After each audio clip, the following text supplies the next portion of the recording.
નમસ્કાર મિત્રો, સ્વાગત છે તમારું અમારી યુટ્યુબ ચેનલમાં. મિત્રો, ગુજરાત રાજ્યની શાળાઓમાં ક્લાર્ક અને સેવકની ભરતી કરવા બાબત મહત્વની ખબર સામે આવી છે. સ્કૂલોમાં ક્લાર્ક અને સેવકની ભરતી કરવા મહાસંઘ દ્વારા માંગ પણ કરવામાં આવી રહી છે.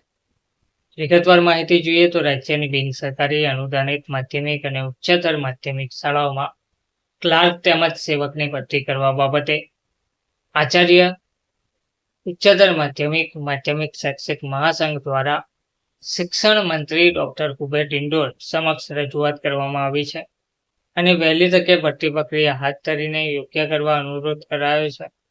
રાજ્યની અનેક બિન સરકારી અનુદાનિત માધ્યમિક અને ઉચ્ચતર માધ્યમિક શાળાઓમાં વર્તમાન સમયમાં ક્લાર્ક તેમજ સેવકની જગ્યાઓ વર્ષોથી ખાલી છે, જેના પરિણામે શાળાની વહીવટી કામગીરીમાં ખૂબ જ અડચણો ઊભી થઈ રહી છે.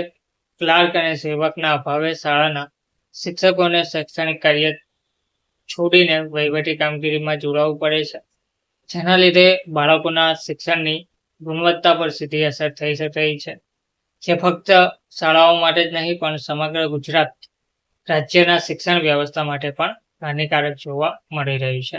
ધન્યવાદ.